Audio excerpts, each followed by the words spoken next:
Especially in rural areas, and also true of some urban areas, people rely on their local libraries for access to the internet. It seems to me that high-speed broadband connectivity offered through local libraries is the key to bridging the gap between those who have and those who have not. Without broadband connectivity in local libraries, many people will simply continue to become more disadvantaged. I see broadband connectivity as a key component, if not the seminal component, in libraries remaining viable in their communities. I've already tried to make the point that bringing broadband connectivity to libraries will help the communities they serve. Here are some people who can help make that point. My name is Vanessa and I love broadband.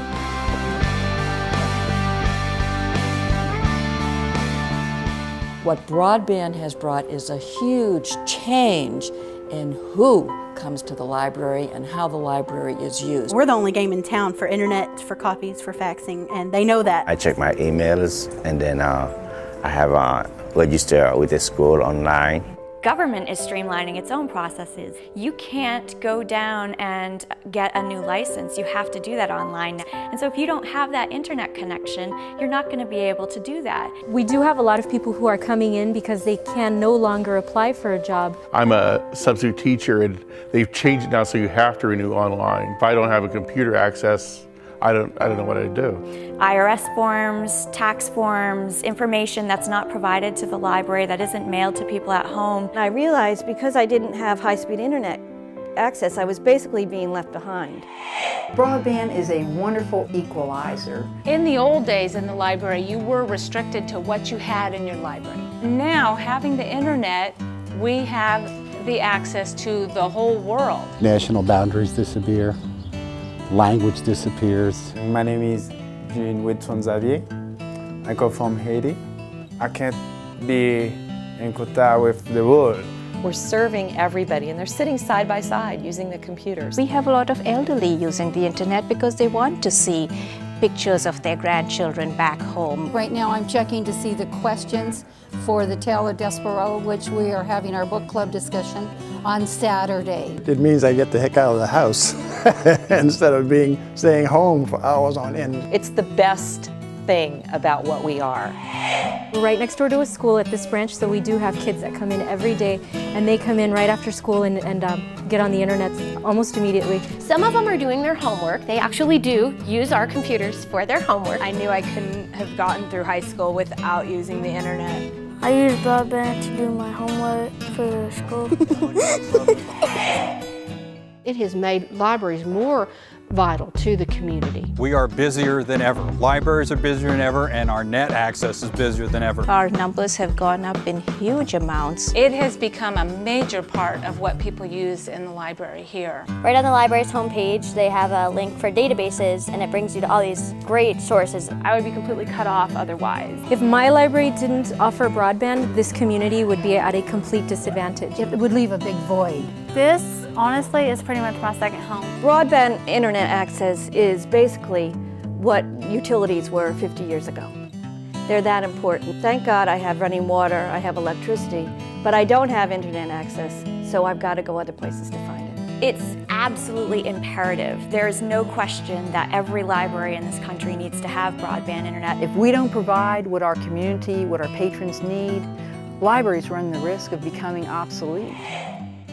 To me, it's not even a question of should they have it, it's when are they getting it? It should not even be a question. It's about everything in your life. It's about education, it's about work, it's about fun. We're the commons. People come, they sit down next to one another, who knows? They might start a conversation. How good is that? Libraries change lives and broadband changes lives too. It is just part of your life now. It's not an extra. And when people think that way, they need to catch themselves and say, I'm in the 21st century. It's not an extra.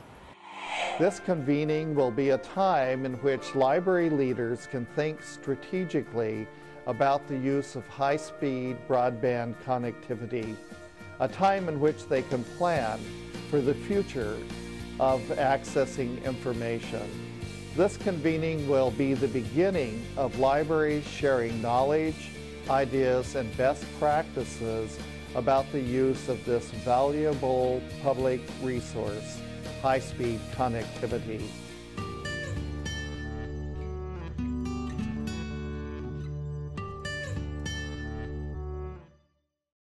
It has taken a lot of people working together to bring this broadband project together, and I just want to thank a few of them.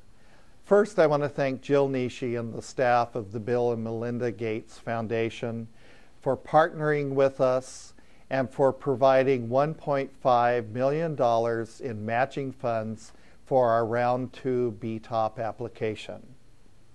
I want to thank our good friends at the Northwest Open Access Network for working so hard to make sure that libraries were included in the 2 BTOP applications. I want to thank the Washington Libraries who worked so diligently with us to provide information and to be ensured that they were included in the broadband stimulus funding. I want to thank the leaders both at the state and federal levels for attending today and participating with us in this exciting project. I want to thank Jan Walsh, the former state librarian of Washington, for taking time out of her retirement to be with us today and to help facilitate our conversations. Thanks to Secretary of State Sam Reed and the management of the Office of Secretary of State for participating in today's meeting. I hope that you will all enjoy the next 2 days. Best wishes to you. Thanks for coming.